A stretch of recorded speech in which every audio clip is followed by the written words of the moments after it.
بسم اللہ الرحمن الرحیم۔ نماز نہ پڑھنے کے انسانی زندگی پر منفی اثرات۔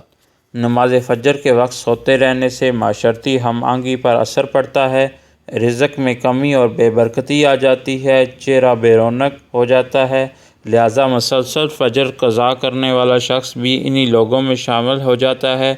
نماز ظہر وہ لوگ جو مسلسل نماز ظہر چھوڑتے ہیں وہ بد مزاجی اور بد ہضمی سے دوچار ہو جاتے ہیں، معدہ اور نظام پر اثر انداز ہوتا ہے، روزی تنگ کر دی جاتی ہے۔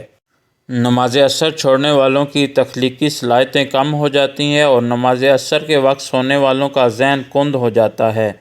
نماز مغرب کے وقت سورج کی شعاعیں سرخ ہو جاتی ہیں، جنات اور ابلیس کی طاقت عروج پر ہوتی ہے۔ سب کام چھوڑ کر پہلے مغرب کی نماز ادا کرنی چاہیے، اس وقت سونے والوں کی اولاد نافرمان ہوتی ہے۔